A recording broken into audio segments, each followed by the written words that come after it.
Le Conseil national du Parti socialiste vient d'avoir lieu. Il y aura quatre motions qui seront présentées avant le congrès de Poitiers qui aura lieu au mois de juin.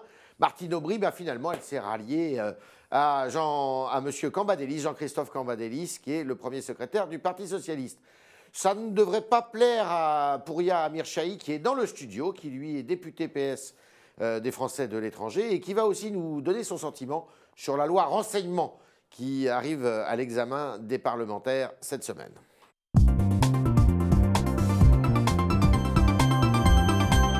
Pouria Amirchahi, bonjour. Bonjour. Bienvenue dans notre studio. Alors, Martine Aubry, finalement, elle a décidé de ne pas aller avec les frondeurs, enfin ceux qu'on appelle les frondeurs. Vous en faites partie. Ouais. Mais avec M. Cambadélis, déçu? Un peu, mais franchement, elle fait comme elle l'entend. Bon. À chacun sa cohérence. Ça fait, Elle est cohérente? Moi, je pense qu'il y avait plus de pertinence à être ensemble pour la bonne et simple raison que quand on pense la même chose, il vaut mieux le dire ensemble. Parce qu'en fait, elle pense comme vous, mais elle signe la motion de Cambadélis. Oui, c'est pas infamant de signer la motion de Cambadélis, sauf que dans la motion de Cambadélis, il y est dit beaucoup de choses et avec des contraires qui sont visibles. Qui n'est pas cohérent. Entre Gérard Collomb, par exemple, et Jean-Christophe Cambadélis, Manuel Valls et Martine Aubry, il y a quelques hiatus, il y a quelques sujets. Je vous donne un exemple, parce qu'il faut être clair. Le travail du dimanche a fait débat, beaucoup ces derniers temps. Bon, il est dit dans la motion de Jean-Christophe Cambadélis, il ne faut plus de nouvelles extensions de travail dominical. Et vous vouliez quoi dans votre motion? C'est plutôt la même chose. Donc, qu'à cela ne tienne, arrêtons tout de suite. Je rappelle que la loi Macron n'est pas votée. La question est de savoir ce qu'ils disent et qu'ils entendent par là. Est-ce que ça veut dire que donc on n'étend pas le travail du dimanche comme on le demandait, ou est-ce que c'est après la loi Macron? Il y a quelques flous qu'il faudra lever. Combien vous pouvez faire avec la motion de Christian Paul? Le plus possible, et je pense que... Qui est la motion des frondeurs. Hein. Oui, tout à fait. Christian Paul, ancien ministre de Lionel Jospin, député de la Nièvre, qui la porte, et autour de lui une équipe. Le plus possible, pourquoi? Parce que l'enjeu qui nous est posé, c'est pas de demander à François Hollande de refaire le Bourget. D'abord, personne n'y croit, et lui-même ne le veut pas. C'est de trouver des nouveaux compromis pour les 2 ans qui viennent. Plus de politique de la demande et moins pour les entreprises? C'est un premier sujet. Deuxièmement, ceci permet, c'est important, de reconquérir l'électorat socialiste et donc de faire l'unité des socialistes, qui est quand même une condition pour faire l'unité de la gauche. Or, celle-ci est mal en point, chacun le voit. Donc, l'idée est tout simplement de dire qu'est-ce que dans les 2 ans qui viennent on peut faire concrètement dans le domaine fiscal, dans le domaine budgétaire, dans le domaine territorial. Plus généreux avec les ménages et moins avec les entreprises? C'est pas qu'il faille être moins généreux avec les entreprises, c'est qu'il faut être plus exigeant. Quand on plaide pour la société du contrat, c'est ce que fait François Hollande et Manuel Valls, c'est ce qu'ils font dans le contrat, vive la société du contrat. Alors quand on en passe un avec les entreprises, alors on met des clauses. Il n'y a pas de clause.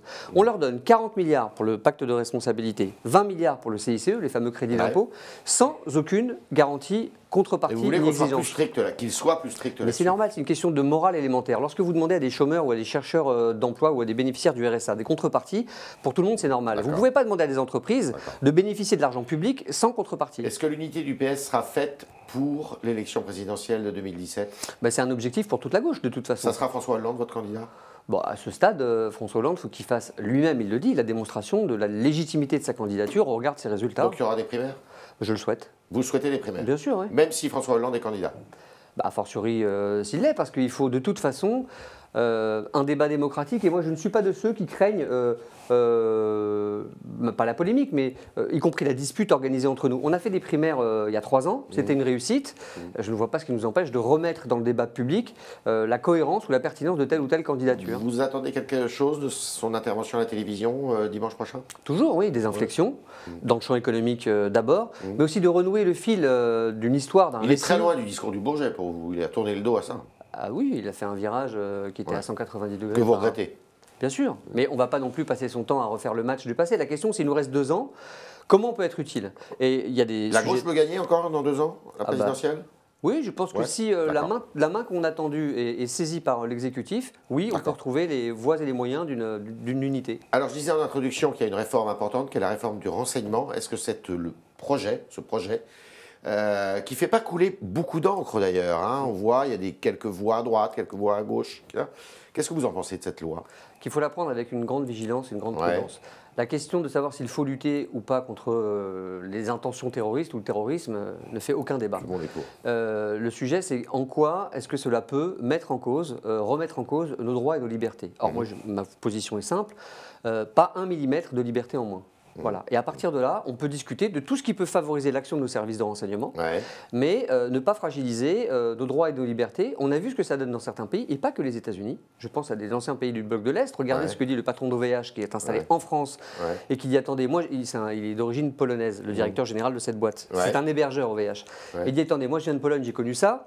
Si on met tout le monde sous surveillance au prétexte de la lutte contre le terrorisme, alors on rentre dans une société dangereuse. Donc qu'est-ce qu'il faut? Il faut poser des garanties. Quelles sont ces garanties? D'abord que le juge judiciaire intervienne. Ce n'est pas le cas dans la loi. Ce n'est pas le cas. Non, donc il faut que le juge judiciaire, ce qui est bien le moins, à un moment ou un autre de la chaîne, intervienne. Donc vous n'êtes pas pour la création de cette espèce de cellules de surveillance, enfin pas de surveillance, de contrôle d'utilisation du renseignement. Si, à la condition que cette commission qui contrôle donne un avis conforme aux décisions prises de suivi de filature et de surveillance, et pas un avis facultatif.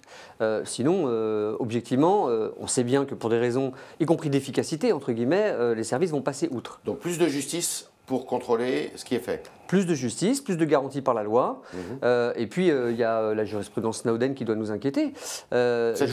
C'est-à-dire qu'on va demander à des opérateurs téléphoniques de placer ce qu'on appelle des boîtes noires qui fonctionnent par algorithme, je fais simple, et qui, à partir du moment où ils mettent sur écoute un individu, peuvent décider de mettre n'importe quel champ sous écoute. Un immeuble entier, un quartier entier. Par exemple, on veut m'écouter moi et on écoute tous les journalistes de la maison. Exactement. Donc ça s'appelle de la surveillance de masse. Ce n'est pas possible. Un état de droit et la démocratie française ne peut pas une seule seconde renier ce qui est un de ses fondamentaux. La Révolution française, dont nous sommes tous dépositaires, s'est faite sur un point. Un seul, qui a réuni tout le monde, girondins comme jacobins, comme tous les autres. Non à tous les abus de pouvoir. Il faut toujours avoir ça en tête, et vous, journalistes comme d'autres, notamment, je pense aux lanceurs d'alerte, je pense évidemment à toutes celles et ceux qui sont au cœur de l'information, les avocats, doivent être protégés, mais plus largement les citoyens aussi. D'accord. Vous allez déposer des amendements à ce texte? Oui, je ne suis pas le seul. Lesquels? Amendements.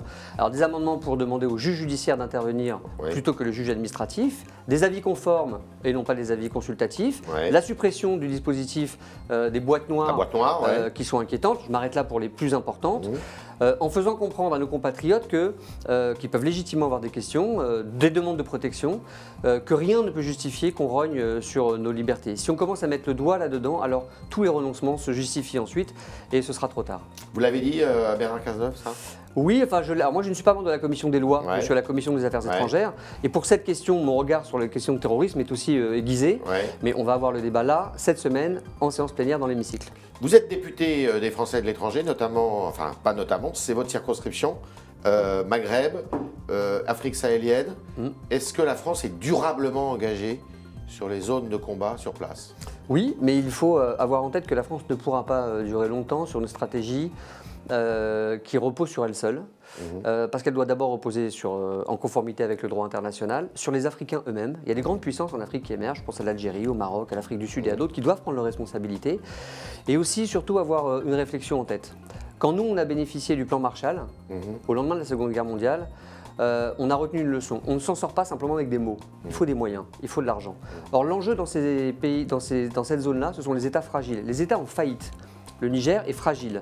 La Libye, j'en parle même pas, c'est le chaos généralisé. Regardez même ce qui se passe en Irak. C'est pas ma circonscription, mais vous voyez ce que 30 ans de guerre, de bombardement ont produit sur cet État qui tombe en ruine.